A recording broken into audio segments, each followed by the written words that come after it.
Hey everyone, on this NintendoFuse Game Chat, we're going to be talking about Yakuza 0 Director's Cut on Nintendo Switch 2. So, Yakuza 0 Director's Cut is what they're calling the definitive edition of this game that has been previously released on other systems, but now it's on Nintendo Switch 2. And you're going to be fighting through Tokyo and Osaka entertainment districts as two different Yakuza members, Kiryu and Majima, in an epic crime drama of intertwined fates that created legends. So Kiryu and Majima have three different fighting styles that are unique to them, and you're going to be able to switch through those fighting styles as you progress through the game, trying to figure out what's going on in this story that is kind of got you caught up in something that you were not expecting. And you're going to be able to discover a lot of different stuff that's going on within the Yakuza world and in Japan and Japanese culture. In addition to all the fighting and everything else, you can also do things like sing karaoke. Just because, fighting sometimes gets tough and it's a lot to handle. So you need to blow off some steam doing karaoke. And so there's lots of different things in this game, including an online multiplayer mode that lets you join forces with friends and choose from up to 60 playable characters to take down hordes of enemies. Barry and I, neither of us tried the online version, but we did play through a lot of the single player mode. And so we're here to talk about that today. So, Barry, what's your time like been with Yakuza 0? So I've heard nothing but good things about the Yakuza series. It's been a series I wanted to get into, and I first tried this on the PlayStation 4, and I got a little bit into it, but it just wasn't connecting with me. And so when we got review codes for this, I said, "All right, let's try it again." And this time it connected with me more, and I was able to get deeper into the story and deeper into the world. And this is a really unique game because it's an RPG at its heart is an RPG, but it's also, a fighting game like Streets of Rage, like a beat 'em up, and all the combat is real time, fighting, and you get money based on that and upgrade your moves.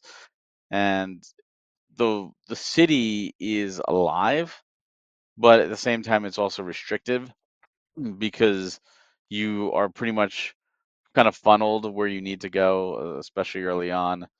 There's some side stuff you can do, and of course there's it's always the one, the officer early on. There's an officer that always stops you, and he's like, always right where you need to go, and you have to like give him something to show like you're not carrying weapons. You're just a good citizen. You're not doing anything wrong. And as you start encountering them, you start building up bonds, and each of these characters have like reputations, like a lot of RPGs do, and you get to hear their stories and learn about them. And what's interesting is, I mean, obviously it's a game about the mafia, right? The Japanese mafia, but it still doesn't pull punches.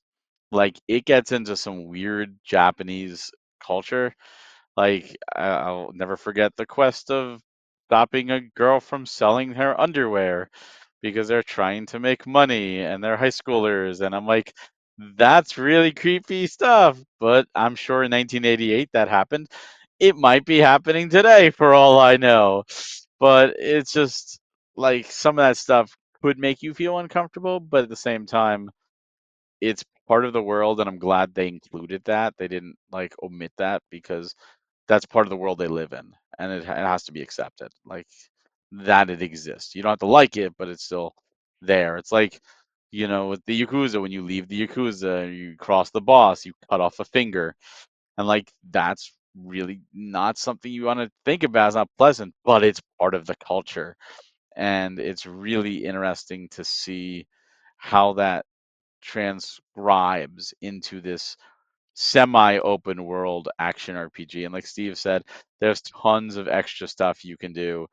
That you can just go to arcades, you can go to bowling alleys, you can play classic Sega games if you want. Like you can do these things, and it makes the world feel more alive.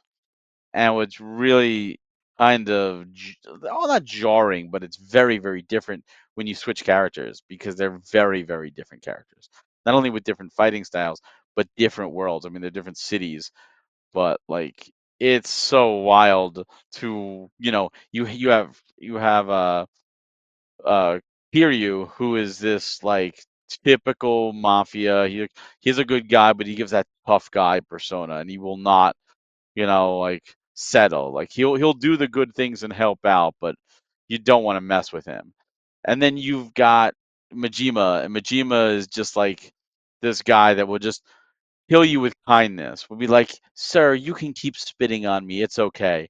But then you cross him and he kicks the crap out of you, and it's just like, oh, I had to dirty myself. Like it's such a juxtaposition of characters, and it works really, really well in the storytelling.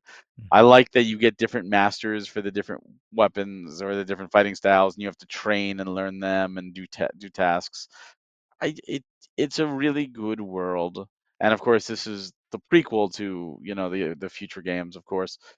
And there's a lot to this game, so it's one of those where you're not going to sit there and go, I'm going to beat this in 2 hours. Like you were getting a meaty RPG, but it's with almost like a Grand Theft Auto or Saints Row style paint. Yeah. I think like one of the things that I didn't really realize in the game was how yeah what like the fact that you do these other things as you're playing is just silly to me still. I think it fits the culture, but it's also still silly because you're like, oh, I know all this stuff's going on and I have to rush to do this or whatever, but I'm gonna go and bowl for some time or play in an arcade or whatever. And it doesn't really affect the timing of the game. So there's a little bit of step out of reality in those times. But in general, I think the game looks just okay on Nintendo Switch 2. I was actually expecting more. Overall, it's like a decent 4K, but sometimes it looked like blocky animation. Especially when they're walking. It's like just it was a little more blocky, and maybe that was just I was running it from an SD Express card. I don't know if it's just not performing as well as it should, but it just looked a little blocky as it was playing. So that was interesting. Um, Also, the different types of dialogue is very jarring to me in this game. Like start with the dialogue itself, the when they're doing the voiceover or the voice acting and everything is great. It's spot on. It's fantastic. But sometimes it's voice acted and full cutscenes, and sometimes it's animated with text on the screens, and sometimes it's on screen and the text is automatic, and sometimes you have to actually press A to advance it through the text on the screen.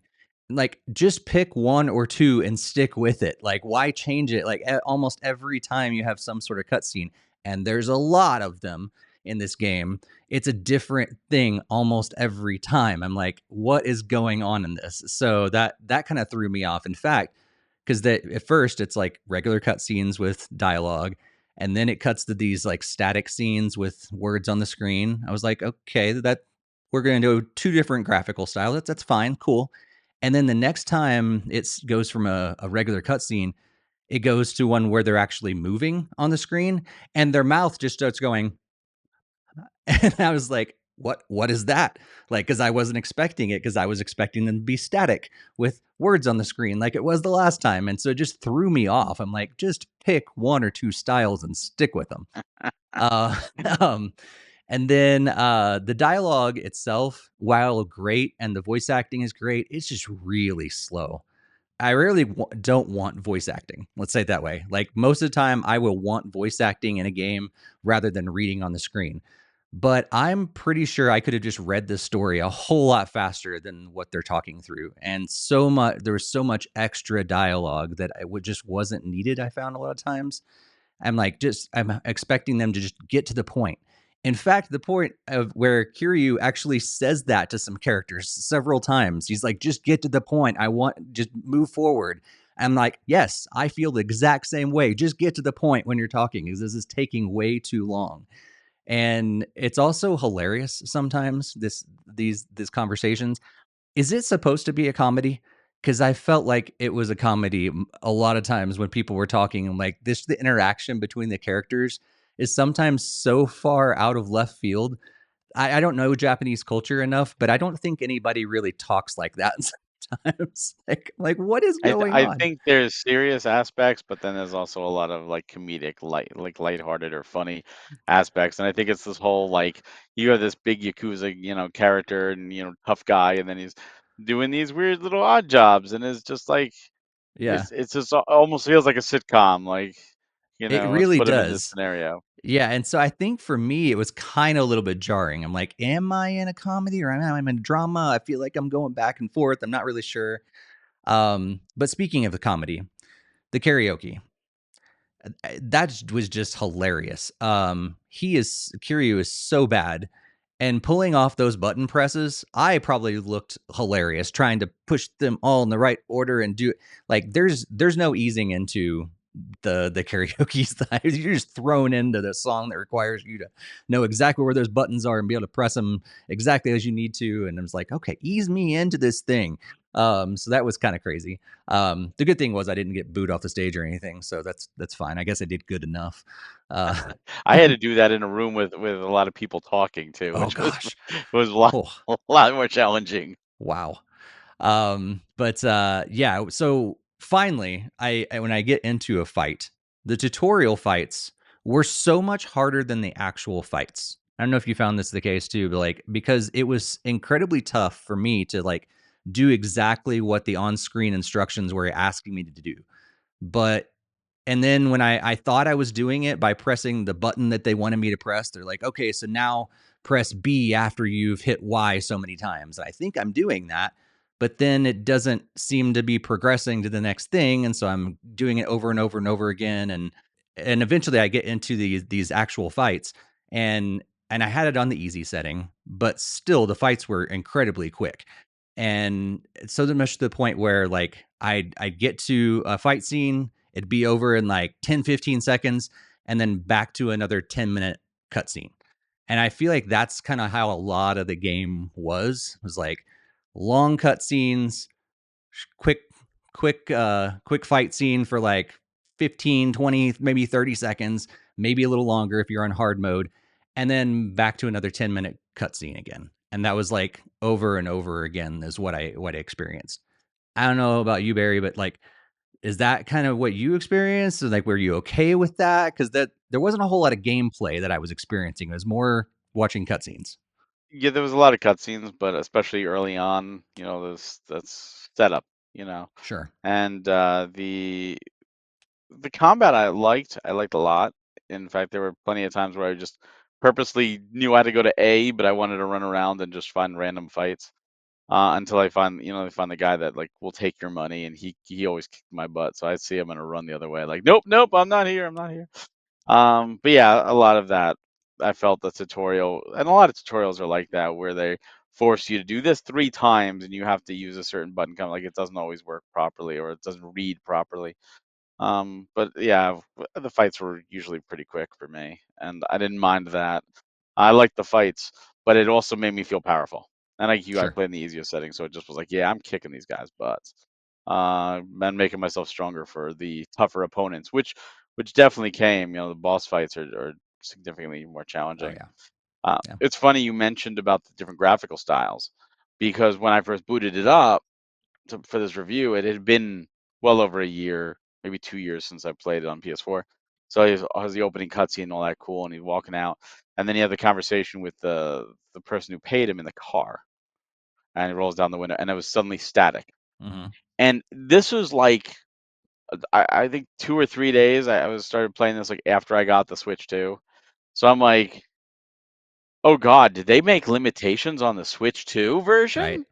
Yeah. Because it had been so long that I actually had to pull up YouTube and look for a PS4 playthrough and watch the beginning, and they go, "Oh, it was like that on the PS4."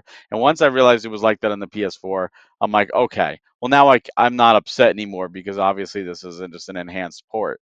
So like that's fine. But I didn't remember that, and I was like, "Oh Hmm. God, if this was a live cutscene on PS4, but they cut it down for the Switch too, like they did in a lot of games, like in the N64 and PlayStation days, they would cut things down for Yep. memory." I was thinking, "Oh, this is gonna be bad," but thankfully it's not. So there's nothing wrong with the performance of the Switch 2. I didn't have that. See that like the pix the pixelated thing or the graphical thing that you had. Mhm. I didn't have. I played docked. I didn't notice anything. It didn't look like a Switch 2 game. It looked like a PS4 game. Yeah. It looked like an up-res PS4 game, which it is. So I didn't care. Hmm. It didn't bother me. Um, did it show off the full power of the Switch 2? No, but it ran well. I didn't have any slowdown. Yeah. I didn't have any freezes or anything like that. I was able to, the loading times weren't terrible. So I was able to enjoy, and all the cutscenes were beautiful, and the lighting was beautiful, and that never fazed me at all. And it's one of those that I feel like, because it's divided into chapters, I feel like it's one of those games that you can play a chapter and then stop and then come back to like it's an episode of a TV show, Hmm. and then play through the next chapter. And that's the way I've been playing it, where it's like, ooh, I'll see what happens next time. Until it gets to the point, where it's like I can't stop. And I can already tell you the story is phenomenal. The characters are well loved, and that they obviously carry on into the other Yakuza games. And the fact that this is Zero and there's 7 Yakuza games plus several more Like a Dragon and Judgment games, it's a big franchise, and these characters, they have staying power. Hmm. So if it's one of those where this is a good entry point, and I'm really enjoying it, and I look forward to seeing what happens more. And it's a great addition to the Switch library, because Nintendo always has this stigma of being kiddie and all that stuff. And this really, it's like, no, this you're getting a mature, you know, mafia style adventure with RPG elements and stuff. So Hmm. it's great to see it, Sega support the Switch, even if, there's still a lot of games still to be brought over, and they're bringing the second game, and the first game's getting an upgrade because it's on the, on the regular Switch. But who knows? Maybe we'll eventually get them all on the Switch. Maybe, and I think that's a good point to bring up what you did about it. This is a PS4 game that's been ported over, and so I think keeping that in mind, because and I think I just would have wished that if they did make some more enhancements, I guess, with it, because there was even like there was one time where I got to a point where I needed to find a payphone. I'm sure you probably know this, and there I stood behind this woman who was using another phone for a really long time, thinking, oh, she's just going to stop. Why did I stand there? Because the internal thought bubble thing kept saying, the phone is right there. And so I go, okay, I'll wait till she gets done with it. And I'm waiting and I'm waiting and I'm waiting. And then I decide, well, I'm just going to walk around, and I find one down the street, not right there. And so I'm like, there's little things that I'm like, it would have been nice to like, That but NPC said, "My conversation is more important than you. Go find I another guess payphone." so, yeah. But seriously, my biggest complaint is that I played the game for several hours, and I feel like I probably only played about 15 to 20 minutes of actual game. Like there was the overall story is really interesting. I'm intrigued by the story, but the way it's being told is kind of boring. And there's several times when actually my I was trying to record some footage, and my switch to screen dimming thing kicked in several times because the cutscenes were so long. I was just like, oh, I gotta move the stick again or whatever. So at this point, I'd rather go read a summary of the story online than play it myself, or even watch someone else do a playthrough online, because like the gameplay itself is fun, but there's just not enough of it for me. Like I want more gameplay and less cutscenes, and make the cutscene just get to the point faster. The story is interesting. The fighting is fun, but there's just it's out of balance for me.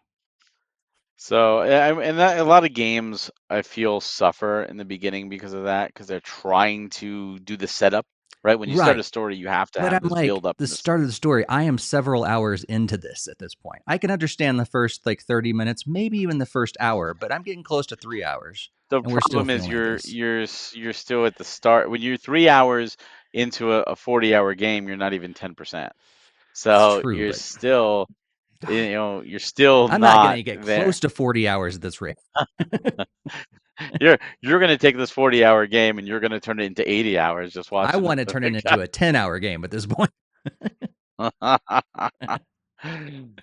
Well, that's the thing. I mean, it's always tough whenever you're dealing with the beginning of a world, because a lot of games where there's multiple games, the first one is the slowest because it's all world building. You know, Sure. it's setting it up.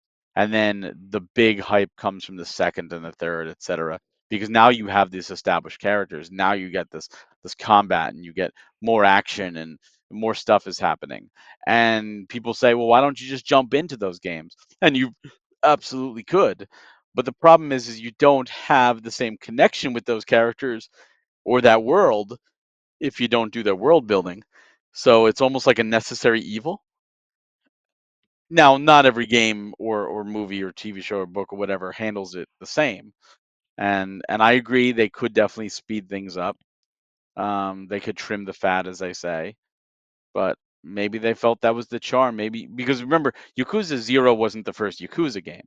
They did Yakuza one, two, three, four, and maybe even five before they went back and did Zero. So whenever you do a prequel style thing, people who are going to play it because they've already played 1 to 5 love that extra chewing scenery. They love to see the characters they're already established and have connections with earlier on before the proverbial poop hits the fan. And they can see that and they want to live in the day of the life of. And that's probably where the devs came from in making this.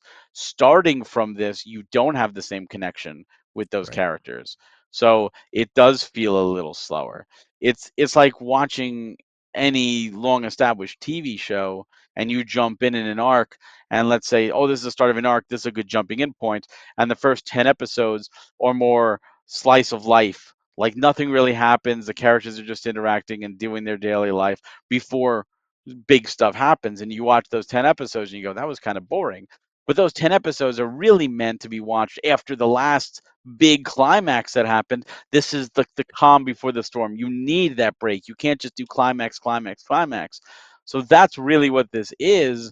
It's just positioned at the beginning of the game because it was made as like the sixth game or whatever in reality, but Hmm. the story takes place early on. It's like watching Star Wars Episode 1, and you're not into Star Wars, you might find it more boring than watching episodes 4, 5, and 6, which came first, and now you're watching, Star Wars Episode 1 with the establishment of, oh, Obi-Wan Kenobi. Oh, you know who Obi-Wan Kenobi is because of the other movies, as opposed to this new character, Obi-Wan Kenobi, who I have no attachment to him. So that's kind of the difference. It depends on when you play this game. If this is your first game, it's your first game, it's my first game in the series. You just have to kind of take those things with a grain of salt, where it's like, I'm not the biggest fan of it, but I understand why they're doing it because sometimes fans just want to see the characters existing. And it's like, oh, here they are, and they're chewing the scenery, but maybe they're building their bond, and they're established friends later on, and now you get to see where they start, and it means more to those players than it would to starting players, but it's still world building, and you just kind of have to go with it if you want to get into that world. Sure. Yeah.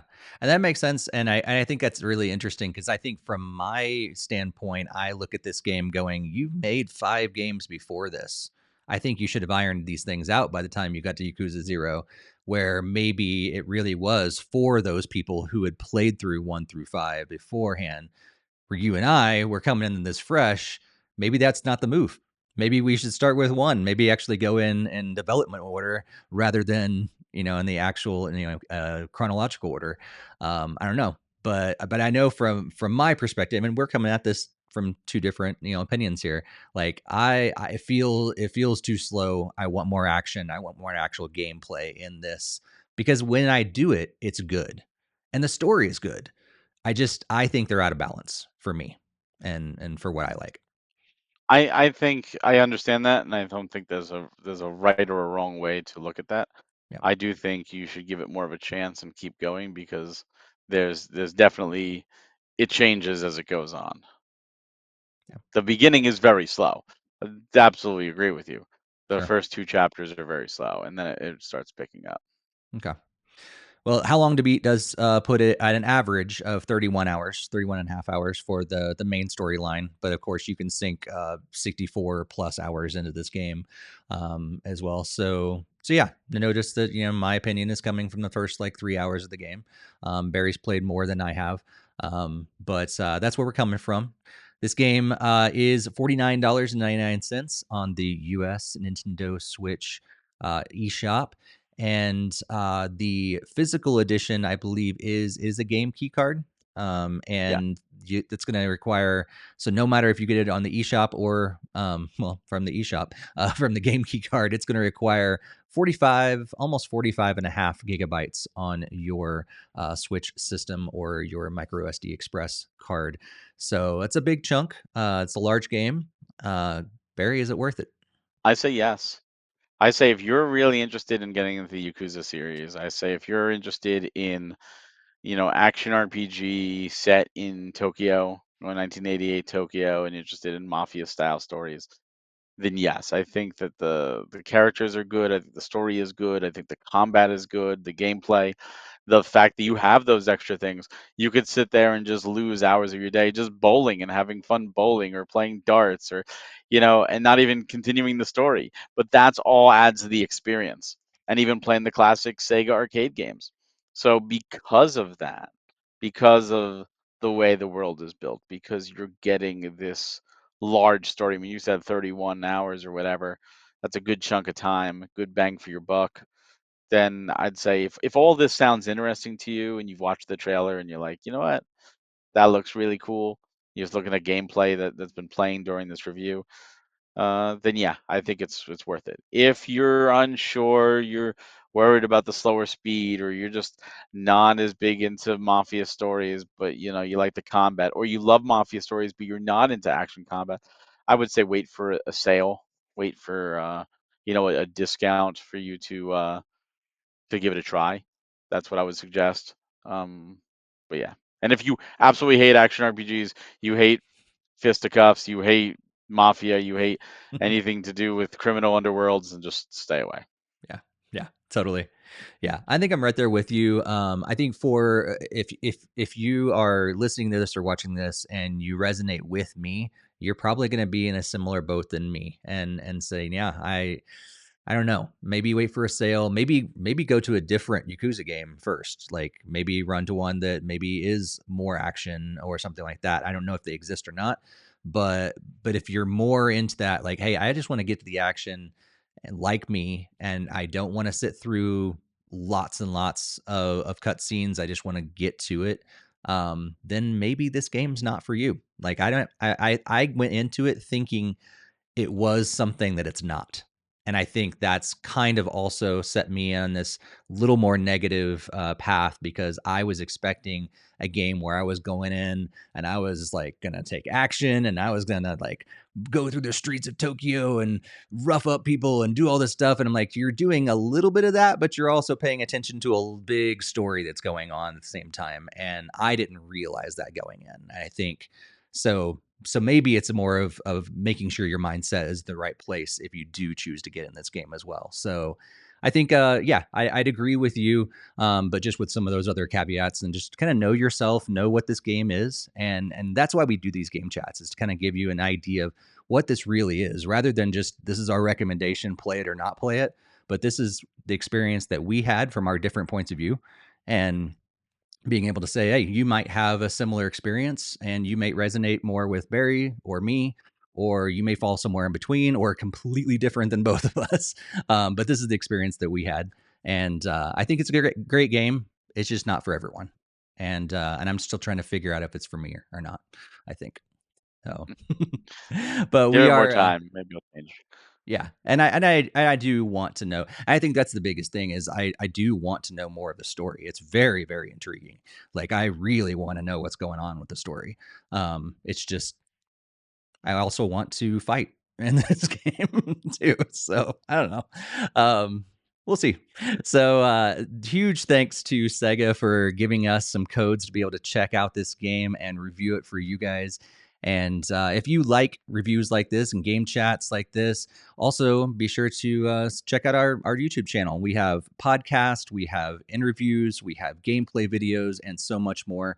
So check out Nintendo Fuse on YouTube, subscribe, and share this with others. And also make sure you check out our bi-weekly podcast that we do.